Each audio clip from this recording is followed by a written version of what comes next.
मित्रों, आज मैं कुछ ऐसे दोहे प्रस्तुत कर रहा हूं जो प्राचीन हैं और उनका स्थान नए दोहों ने ले लिया है।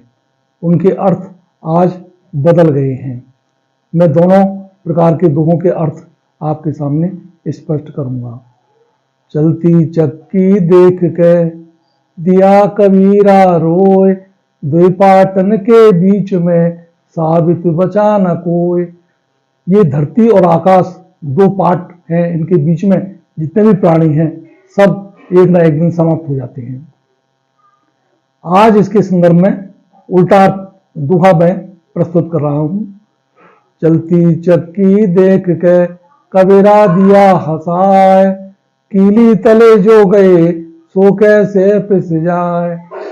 कबीरदास जी हंसते हैं चलती चक्की देख करके, क्योंकि जो आदमी कीली तले का अर्थ है भगवान की शरण में, जो भगवान की शरण में जाता है वो कैसे पिस जाए, उसका अस्तित्व जो है हमेशा बना रहता है।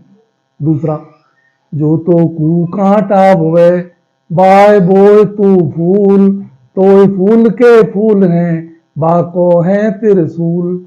जो तेरे साथ बुरा करता है तू उसके साथ बुरा मत कर, तेरे लिए वो फूल की तरह रहेगा और दूसरे के लिए वो त्रिशूल की तरह बन जाएगा। अब आधुनिक संदर्भ में इसका देखिए दोहा दूसरा तरह से। जो तो कू कांटा हुए बाय बोए तू भाला, वो भी साला याद करेगा पड़ा किसी से पाला। आज के दिन में जब तक ईंट का जवाब पत्थर से ना दिया जाए तब तक जो है व्यवस्था या शांति स्थापित नहीं होती। काल करे सो आज करे सो अब, पल में परलय होगी बहुर करेगो कब। कल जो काम करना है उसको आज करना चाहिए और आज जो करना है उस काम को अभी करना चाहिए। अब आज के संदर्भ में देखिए,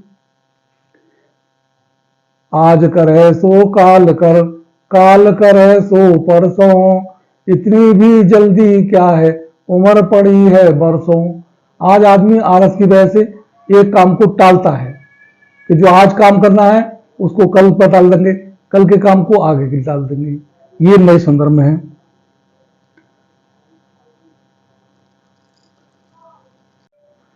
कहा न अबला कर सके कहा काल नहीं खाए, कहा न पावक में जरे कहा न समुद्र समाए। अबला क्या नहीं कर सकती है, काल क्या नहीं खा सकता, आग में क्या नहीं जल सकता और समुद्र में क्या नहीं समा सकता। अब इसका उत्तर जवाब देखिए। अबला सुत नहीं जन सके, नाम काल नहीं खाए, धर्म न पावक में जरे ज्ञान न समुद्र समाए। अबला पुत्र नहीं पैदा कर सकती और काल जो है आदमी का नाम नहीं खा सकता, आदमी का नाम हमेशा अमर रहेगा। और ज्ञान जो है वो समुद्र में नहीं समा सकता और धर्म जो है वो आग में नहीं जल सकता। सच्चाई छुप नहीं सकती बनावट के उसूलों से, खुशबू आ नहीं सकती कागज के फूलों से। कोई भी सच्चाई है उसको बनावट के उसूलों से छिपाया नहीं जा सकता, लेकिन आज ऐसा संभव है कि सच्चाई छुप सकती है अगर झूठों में मेल हो, कागज के फूलों से खुशबू आ सकती है अगर उनमें तेल हो। आज के दिन में अगर झूठे मिल जाएं तो वे एक सच्चे आदमी को परास्त कर सकते हैं। राम नाम की लूट है लूट सके तो लूट, अंतकाल पछताएगो प्राण जाएंगे छूट।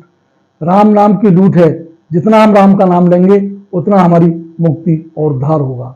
अब आज के संदर्भ में देखिए, राम न ऐसो बाबरो जो मचन देगो लूट, देगो लठ घुमाए के तो मुड़ जाएगो फूट।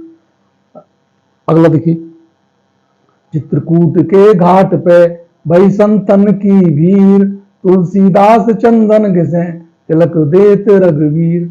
अब आधुनिक संदर्भ में देखिए, चित्रकूट के घाट पे भई क्रिकेट की मैच, रामचंद्र ने मारा छक्का तुलसीदास ने ले ली कैच। कबीरा खड़ा बाजार में मांगे सबकी खैर, ना काहू से दोस्ती, ना काहू से बैर। अब आधुनिक संदर्भ में देखिए, वोटर खड़ा पोलिंग पे, मांगे अपनी खैर, दे दूं वोट तो दोस्ती, ना दे दूं तो बैर। बुरा जो देखन में चला, बुरा मिला न कोई, जो दिल खोजा आपना, मुझसे बुरा न कोई। आधुनिक संदर्भ में देखिए, भला जो देखन में चला, भले मिले अनेक, जो दिल खोजा आपना, मुझसे भला न एक। एक मूर्तिकार था जो मूर्ति बनाता था, उसे किसी प्रकार ये पता चल गया कि 1 महीने के बाद उसकी मृत्यु हो जाएगी। उसने उपाय सोचा, अपने आकार की अपनी ही मूर्ति बनानी शुरू कर दी। हर रोज वो एक मूर्ति बनाता और इस तरह से 1 महीने में उसने 30 मूर्ति बना ली और मूर्तियों के बीच में बैठकर उस मूर्तियों के बीच में खड़ा हो गया। जिस दिन उसकी मृत्यु होने वाली थी, उस दिन उसने अपने घर में सफाई करके और मूर्तियों के बीच में अपने आप को स्थापित कर लिया। यमदूत आए, यमदूत ने देखा कि एक नाम के, एक आकार के, एक रूप के 30 आदमी कैसे हो सकते हैं, लेकिन वो बेचारे देखकर चकित हो गए और वापस लौट गए। यमराज से जाकर कहा कि जिस व्यक्ति को आपने पकड़ने भेजा था, उस नाम के, उस रूप के 30 व्यक्ति खड़े हुए हैं, हम कैसे पकड़ के लाए। यमराज स्वयं आए और आकर के उनको देखकर बोले, कलाकार ने बहुत अच्छा काम किया है, लेकिन कम रोक ले, एक कमी छोड़ दी। इतने में ही वो कलाकार, मूर्तिकार बोल उठा, क्या कमी रह गई। तभी यमराज ने उसको पहचान लिया और पकड़ लिया और वो अपने यमलोक को उसे ले गए। इस कहानी से ये मैं बताना चाहता हूं कि आदमी अपनी प्रशंसा सुनकर के खुश होता है, लेकिन अपनी बुराई को बर्दाश्त नहीं कर सकता। अगर वो बुराई को बर्दाश्त कर जाता तो शायद वो अमर हो जाता। एक और दूसरी कहानी बता रहा हूं। एक बुढ़िया थी, उसके एक लड़का था। उसका लड़का मिठाई खाता था, गुड़। वो अपने लड़के को चाहती थी कि वो गुड़ या मिठाई ना खाए। वो उसे लेकर एक संत के पास गई। संत से उसने कहा कि महाराज, ये गुड़ बहुत खाता है। संत ने कहा, अच्छा तो इसे 15 दिन के बाद मेरे पास लेवा कर लाना। 15 दिन के बाद वह बुढ़िया उस लड़के को लेकर फिर पहुंची और उसने फिर वही बात कही कि ये गुड़ बहुत खाता है। तब संत ने उस लड़के से पूछा, क्या तुम गुड़ खाते हो? लड़के ने कहा, हाँ। उसने कहा, अब तो, संत ने कहा, अब तो नहीं खाओगे? लड़के ने मना कर दिया कि नहीं खाऊंगा। तो उसने बुढ़िया से कहा कि अब ये गुड़ नहीं खाएगा। अब बुढ़िया इस बात पर चकित थी कि ये बात जो संत ने आज कही है उससे 15 दिन पहले क्यों नहीं कही। उसने संत से पूछा कि आपने मुझे दोबारा चक्कर क्यों लगवाया, 15 दिन पहले क्यों नहीं यही बात आपने कही। तो संत ने कहा कि मैं उस समय ये बात कैसे कहता, मैं स्वयं गुड़ खाता था। जब मैंने 15 दिन में गुड़ खाना छोड़ दिया, तब आज मुझे अधिकार है कि मैं इससे गुड़ खाने से मना कर सकूं। तो ये मैं आपको बता रहा हूं, जो कुछ आप दूसरों को रोकना चाहते हैं, पहले उन दुर्गुणों को अपने अंदर से निकाल दें। हमारे इस चैनल को अगर आपको पसंद आया हो तो लाइक करें, शेयर करें, कमेंट्स करें और सब्सक्राइब करें। नमस्कार, धन्यवाद।